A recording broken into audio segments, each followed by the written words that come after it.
श्रेष्ठवाय नमस्तुभ्यम। हम सबको पता है कि 7 सितंबर को बहुत सारी चीज़ें एक साथ पड़ रही हैं। सबसे पहले जो सबसे खराब चीज़ है वो है चंद्र ग्रहण लग रहा है। दूसरा, आपका पितृपक्ष स्टार्ट हो गया है और पितृपक्ष की पूर्णिमा तिथि 7 सितंबर को ही स्टार्ट हो रही है। और इस पूरे दिनों में हम लोगों को कोई भी एक चीज़ अगर आप दान कर देते हैं तो इससे हमारे पितृ भी खुश होते हैं और चंद्र ग्रहण का जो प्रभाव होता है, चंद्र ग्रहण के बाद जो दान दक्षिणा दी जाती है उसका भी फल हम सभी को मिलेगा और पितृ तो हमेशा हमसे खुश रहेंगे ही रहेंगे। क्यों? क्योंकि ये पहला दिन है पितृपक्ष का और पूर्णिमा तिथि पड़ रही है पहले ही दिन।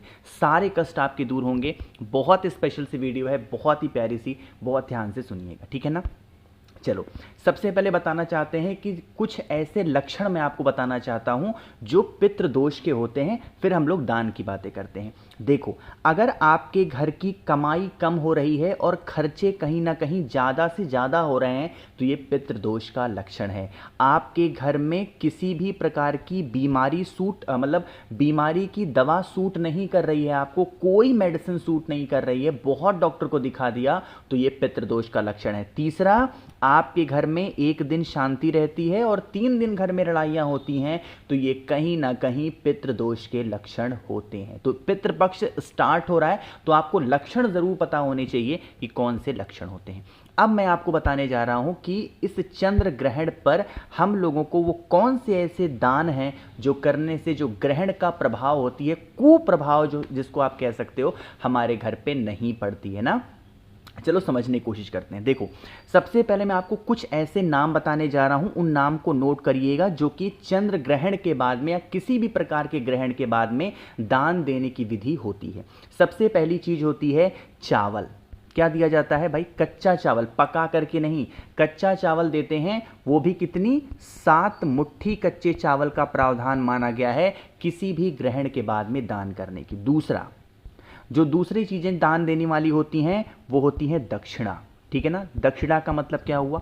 रुपए, पैसे, आपके पास में जितनी आपकी क्षमता हो। ऐसा नहीं है कि आप 1000 रुपए दे दो, 5000 दे दो, 15000 दे दो। अगर उतनी क्षमता है, घर की उतनी इनकम है, ईजिली आप दान कर सकते हो, कोई दिक्कत नहीं है। इवन सोना चांदी भी दान कर सकते हो ना, लेकिन आप अपने घर की सिचुएशन पहले देखो। तीसरी चीजें जो दान करने की बात कही जाती है वो होती है नमक। क्या होती है? नमक।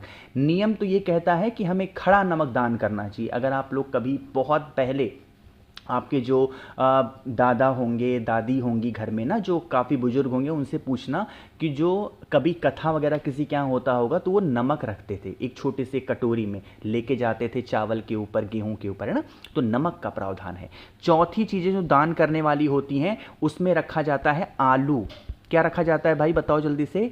आलू रखी जाती है। और जो 5वीं चीज होती है और जो सबसे अहम मानी जाती है वो मानी जाती है, आप उस व्यक्ति की उन चीजों को देखो जिस चीज की कमी उस व्यक्ति को है। किस व्यक्ति को?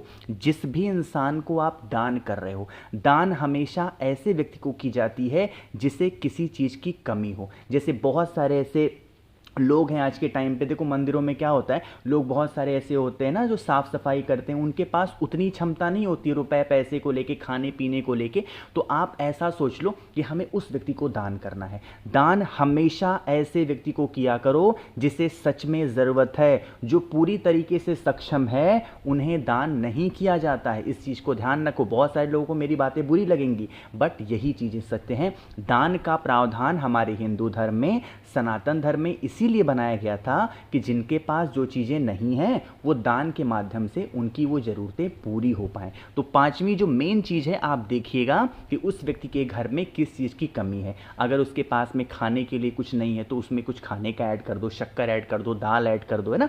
अगर उसको मान लेते हैं कपड़े की कमी है, एक टी-शर्ट दे दो, साड़ी दान कर सकते हो। इस प्रकार से आपको दान करने की विधि होती है। बट ये जो मैंने आप लोग को 4 चीज़ें बताई हैं ये तो निश्चित रूप से दान करना है। मैंने तो बता दिया दान किसे करना है, बाकी आगे आपकी मर्जी है। जिस किसी को भी दान करना हो आप दान कर सकते हैं, फल आपको वही मिलने वाला है, ठीक है ना। बाकी दान में बहुत सारे लोग दाल भी दान करते हैं, बहुत सारे लोग अलग अलग चीज़ें दान करते हैं, वो आपकी क्षमता के ऊपर डिपेंड करता है, ठीक है ना। तो यहाँ पे दान की बातें मैंने आप लोग को बता दी हैं। आगे अब चंद्र ग्रहण भी तो लग रहा है, इन चीज़ों का भी तो ध्यान देना है। साथ ही साथ पितृपक्ष स्टार्ट हो गया है, इन चीज़ों का भी ध्यान देना है। तो कैसे क्या करोगे? अब समझिएगा मेरी इस बात को कि आप अगर इस दूसरे उपाय को करते हो तो कभी भी अगर जो पितृ दोष घर में आपके लगा है और धन की कमी घर में रहती है तो वो घर से दूर ज़रूर हो जाएगी। बहुत ध्यान से सुनिएगा। सबसे पहले स्क्रीन पर आप लोग को आम का पत्ता दिखाई दे रहा है ना। पितृ पक्ष के दौरान आम के पत्ते का महत्व अपने आप में बहुत विशेष और बहुत खास होता है। ये बातें किसी से छुपी नहीं है ना, आपको भी पता होंगी। कितने लोगे आम के पत्ते? मात्र एक, इससे ज़्यादा नहीं लेना। कोई सा भी एक आम का पत्ता लो और जब धन संपदा का हम कोई सा भी उपाय करते हैं तो उसके लिए क्या ज़रूरी होता है? लाल चंदन ज़रूरी होता है। 2 बिंदियां हमें उस आम के पत्ते पे लगानी है। किसके किसके नाम की? इस पितृपक्ष के दौरान एक बिंदी लगानी है रिद्धि के नाम से और दूसरी बिंदी उस आम के पत्ते पे लगाओगे सिद्धि के नाम से, जैसे मैंने लगा दिया। और लगाने के बाद में क्या करना है? इस आम के पत्ते को यहाँ से उठाइएगा और उठाने के बाद में तांबे के लोटे में जल भर लेना और पहुँच जाना महादेव की शिवलिंग के पास में। कुछ कमेंट आ रहे हैं, मैं नीचे पढ़ पा रहा हूँ, यहाँ पे लाइव वीडियो चल रही है कि भैया आप जो गर्भवती महिलाएं हैं उनके लिए नहीं बताएंगे चंद्र ग्रहण। देखो बहन, मैंने आप लोग को कई बार बताया, कई वीडियो पढ़ी हैं। एक बार चंद्र ग्रहण द नेचुरल प्लैनेट सर्च कर लेना, सारी बातें इससे पहले वीडियो मैंने बता चुका हूँ ना, आपको पता चल जाएगा।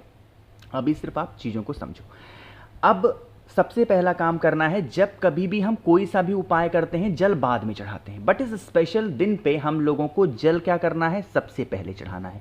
और धन संपदा का उपाय जब भी हमें करना हो, चाहे वो सावन हो, नवरात्रि हो, पितृपक्ष हो, दुर्गा पूजा हो, कोई सा भी पर्व त्योहार हो, हमेशा कुंदकेश्वर महादेव का ही ध्यान और स्मरण किया जाता है। ठीक है ना। इतना करने के बाद में फिर माँ लक्ष्मी का स्मरण करते हुए, ध्यान करते हुए, रिद्धि सिद्धि के लिए जो आप लोगों ने आम के पत्ते को पैर बिंदी लगाई थी, उसे महादेव के शिवलिंग के ऊपर, जो भी व्यक्ति पितृपक्ष की पूर्णिमा तिथि पे इस उपाय को करता है उनके कभी घर में कभी धन संपदा की कमी नहीं होती है ना।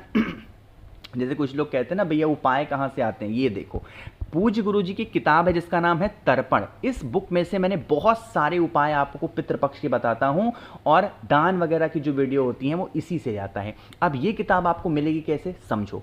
इस बार मैंने एक छोटा सा ऑफर रखा है पितृपक्ष के उपलक्ष्य में, और वो है अगर आप मुझसे 1 मुखी से लेकर 14 मुखी तक कोई भी रुद्राक्ष खरीदते हो, जैसे हर रुद्राक्ष का अपना महत्व है। 7 मुखी रुद्राक्ष होता है बहुत सारे पैसे के लिए, 9 मुखी रुद्राक्ष होता है घर में सुख शांति के लिए, गणेश मुखी रुद्राक्ष होता है घर में खुशियां लाने के लिए। ऐसे हर रुद्राक्ष के अपने अलग कॉन्सेप्ट हैं।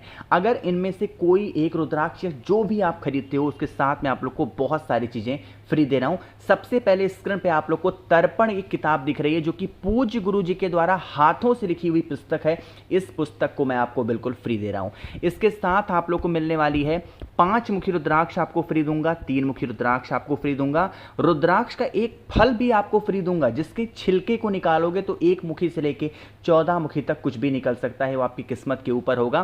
प्लस 50 ग्राम भस्म जो कि बेल की छाल से बनाए गए हैं वो फ्री दूंगा, और एक नई चीज मैंने ऐड करी है 4 स्टिकर श्री शिवाय नमस्तुभ्यम के, वो भी आपको फ्री दूंगा। तो इन सभी चीज़ों का लाभ उठाना है तो जल्दी से आपको करना है मुझे व्हाट्सएप पे मैसेज 8299419143। कैश ऑन डिलीवरी की सुविधा मैंने उपलब्ध करा रखी है, जल्दी से मैसेज करें और ऑफर का लाभ उठा सकते हैं। चलिए आगे बढ़ते हैं।